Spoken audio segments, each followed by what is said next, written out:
Hey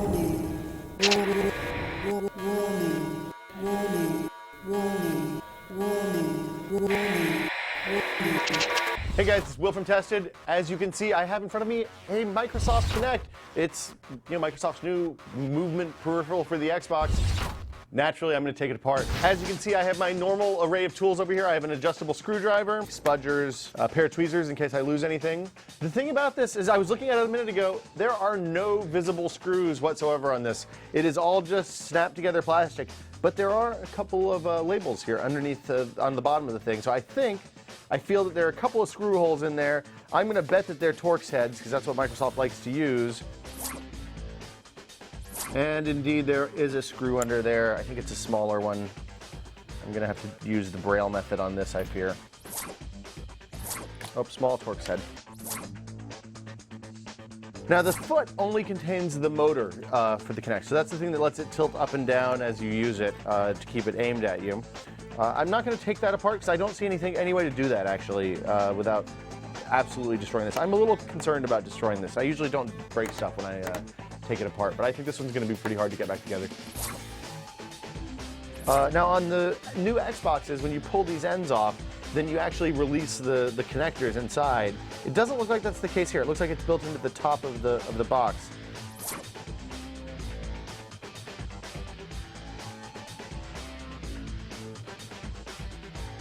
The foot of this has a sticker, and the sticker is, it's like a non-stick thing that lets you keep it from rubbing up against whatever you rest it on, and keeps it relatively sturdy even if it moves up and down. I'm going to pry that off. Actually, I don't even think I have to. I think there's another screw hole underneath this bottom warranty sticker. I think this is sturdy enough that I can take it off and then stick it back on later, so I'm not too worried about messing that up. And as you can see, 4 screw holes around the edges, around the corners.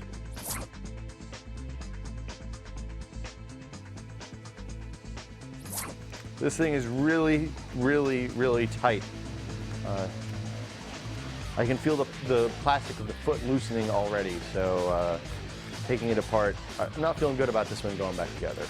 I'm just going to leave the 4 screws in there so that stays together, that's easy. The motor and base assembly looks like it's all one big piece. I don't think that's what's holding my sensor bar together, so I'm going to leave that as it is right now and concentrate back on this plastic strip right here.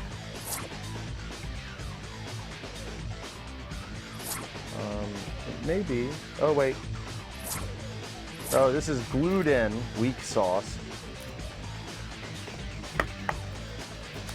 Things that are never going to be right again. There's all sorts of gnarly glue over here, and it has these snaps. I'm going to keep them. I might be able to get them back on. There are two more Torx heads underneath there, so that's what's holding it together. I'm going to pry off the other side, and then we'll start unscrewing.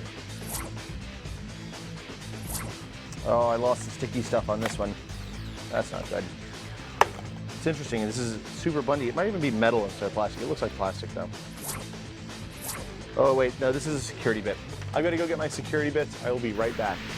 Okay, so I'm back. I actually went and got my security bit set. So I'm going to unscrew these 4 screws, and then hopefully the whole thing will just fall apart. We'll see. Okay, so 4 screws out. And then let's try to lift again. Oh, and what do you know? It just lifts right off the top. So this is the top bezel. As you can see, inside the Kinect, wow, there is a lot of hardware in here. Ton of stuff in there. I mean, I guess in fairness, there is a lot of hardware that goes into this thing. There are 2 cameras, the infrared laser thing, the microphone array. It's kind of a lot of stuff that makes this guy work. So let's see if I can get the rest of the chassis apart.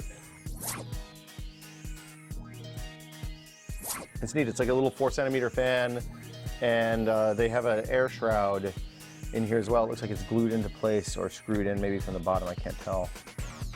Maybe it's just snapped. Oh, it just pops into place. And yeah, that's neat. It's going to blow air all the way through it so that it doesn't overheat when you're using it. So I'm unscrewing the 4 screws that hold the camera assembly to the bezel. So I think I should be able to lift this out now. Here we go. Front bezel's coming off. Okay, so there was a little bit of glue holding the front bezel, the bottom of the back bezel rather, on. The front bezel is attached with some wires. So looking at this, there's an LED up here in the front that I guess is the one that comes on when the camera's on, so that you can't use this as a spy cam. I just popped that out. There's a little connector in here. I don't know if you guys can see that, but the LED, LEDs have that little flange around the bottom edge. You just snap them in and it holds into place.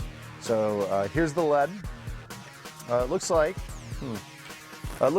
here's the microphone array, if I had to guess.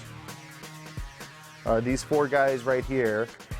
This is the infrared light, the thing that produces the grid of dots that you've seen when you've looked at the Kinect videos under an infrared scope or something like that.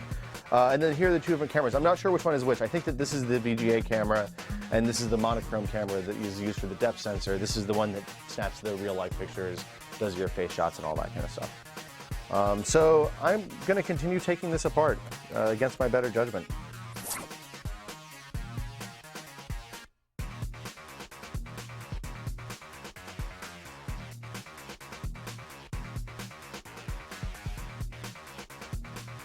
There's some sort of physical connector down here. I'll just pop it off.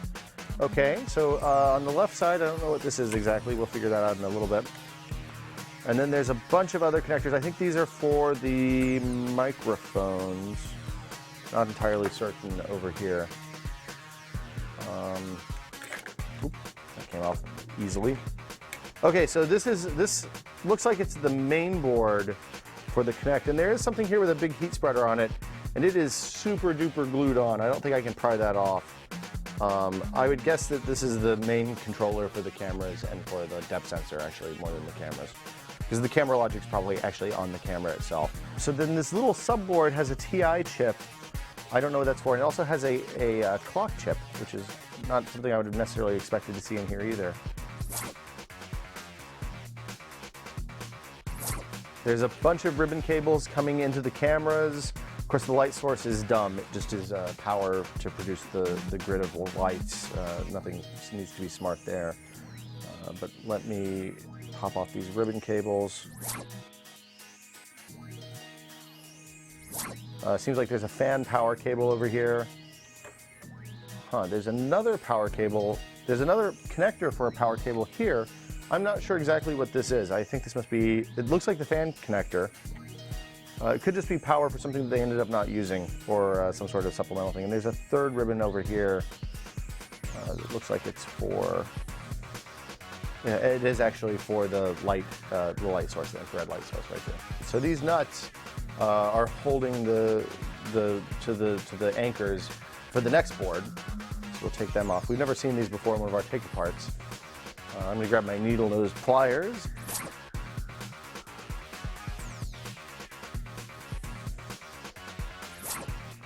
And voila. So maybe the infrared light is actually smart. I didn't realize that it was, but it seems to have a data cable that goes to it in addition to power. So yeah.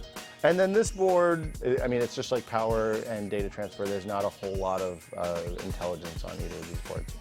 So yeah, I mean, that is the Microsoft Kinect taken apart. It's yeah, this isn't going back together. This is I feel a little bad because I killed something that I think a lot of people want for Christmas. But I'm gonna try to put it back together right now. Keep your fingers crossed.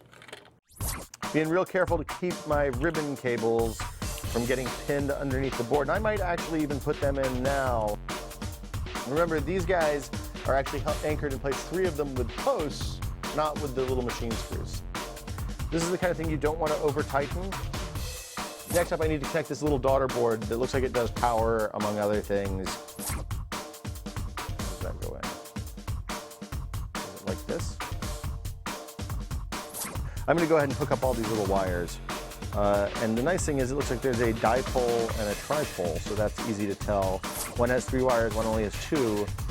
So it seems like the hard part of this is going to be getting this little guy hooked up on this. So I'm going to actually go ahead and hook it up when it's out of the box.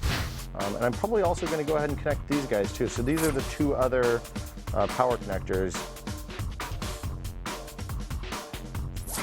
So that snapped right on. I'm going to go ahead and use a couple of these little Torx screws to screw this guy back down. There's one more cable that goes on the side here of the main board. Hook that on. It just slides right in. There's no latches or anything.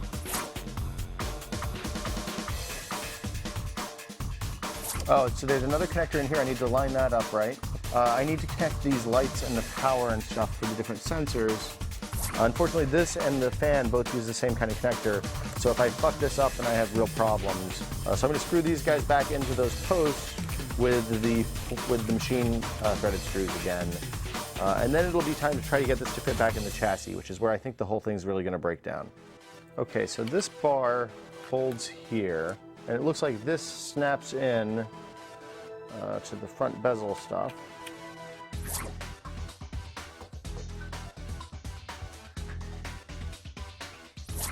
And it looks like there's actually nothing holding this in place except for probably some screws. And I might have to start one of those so that it'll hold. So I just realized that I forgot to put the LED for the front light, snap it back into its bracket. So I'm going to do that right now. Back to the 4 screws.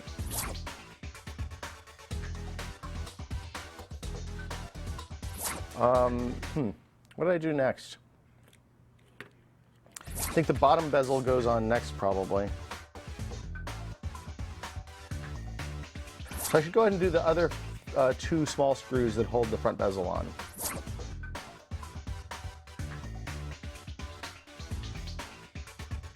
Okay, so now it's fan and shroud time.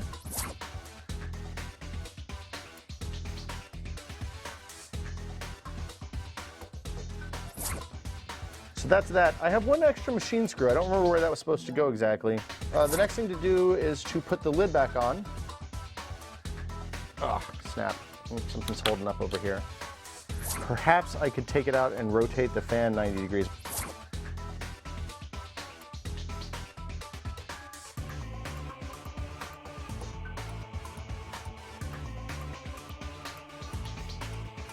I want to make sure this wire is not in the way of the fan. And it's much more flush than it was before. I'm going to go ahead and put the screws in the bottom. Let's start with the big security bits right here, the ones with the posts.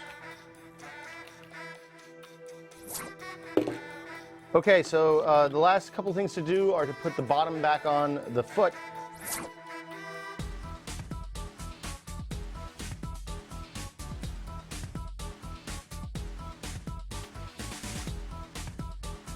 See this spring over here in the lower left-hand corner this is going to keep it from rotating too far. So I need to figure out what that's supposed to hook onto.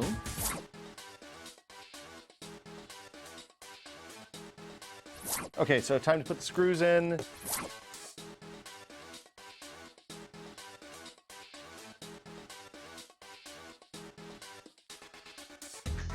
The last 2 things are the sticky louvered bits from the bottom, these guys over here. I'm going to put them back on.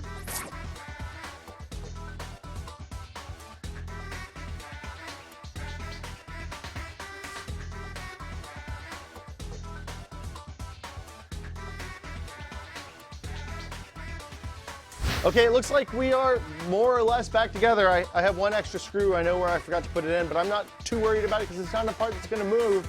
Let's go see if we can find an Xbox and plug this thing in and see if it still works. On the surface, it looks like a normal Kinect, but this Kinect holds a dark secret. I've taken it apart. Xbox is starting, that's a good sign. Nothing's caught on fire, haven't destroyed anything yet. It says the Kinect is starting up, the green light is on the Kinect. This seems good, I see a hint of infrared from the infrared lights. Still says starting up. Seems like it might be taking longer than normal. Wait, hold on, there's a picture. It's looking up, it's looking down. Well, it looked down, now it's looking up. Does it see me? Hi. Oh, it sees me. Xbox. Kinect ID. Did this work? I am stunned. Absolutely stunned. So voice clearly works. The hand stuff works. GBT&T, your face is mine. Oh, I can't move the green square. There's a couch in the way. Okay, we're going to call this a success. I'll take it home, play some Dance Central, see if it works for sure. For Tested, thanks for watching. We'll see you guys next time.